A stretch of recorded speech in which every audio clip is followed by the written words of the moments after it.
Ramogi TV, Nairobi.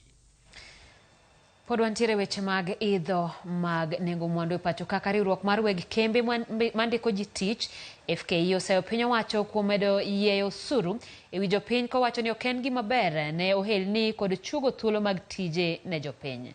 Jondik ji tich go wacho ni chenro mag medo chugo osuru nyalo biro miyo ji mathoth loro ohelnigi, ji biro wito tijegi kendo nyalo biro duoko piny dongruok mar ochumi e pacho ka.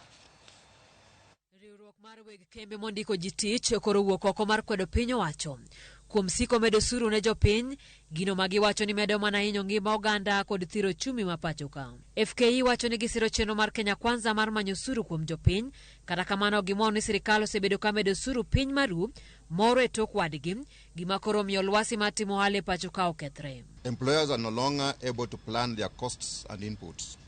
Stability and predictability of the business environment is important for proper functioning of the business environment. The American investment advisory firm, the Morgan Stanley Capital International, MSCI, has dropped Kenya's listed firms from its index review over the worsening business environment in the country. Jodik jotich koro buogo matiyo kod yore mamoko kaka chungo ji e tich, ndiko ji e tich e yor orak e kind chenro mamoko kaka yor kedo gi nengo timo ohala masani oidhe pacho ka. We are seeing a reduction in jobs. Enterprises having to really review their business models to be able to support the wage bill.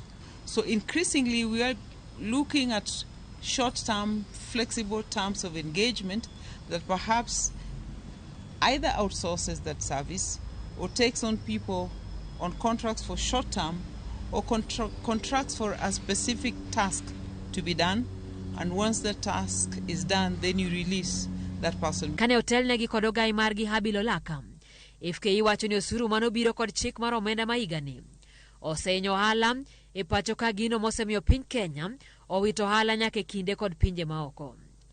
Luoro koro nitiere ni meto mar nengo mauta odhiambo manyoro dhi medo siko iye jopiny masani ni piny.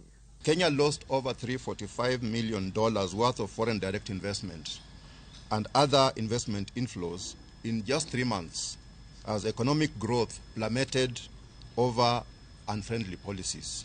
Olaka wacho ni sekta mar bengi sani dhi marach kaluwore ni thoth oganda ok duok hola manigi kao kaluwore kod nengo ngima masani oidho. Working population are getting into a situation where they can hardly afford to meet the health, education, food, and shelter needs for their households. We appeal to the executive and parliament to address this matter by involving all stakeholders in the process of developing policies that reduce poverty and enhance economic growth. FKE koro dwaro mondo piny owacho duoko osuru mijuogo jo Kenya kod kembe piny, oket lwasi makare mar timo ohala kendo chung chenro mag osuru michano medi ne jo Kenya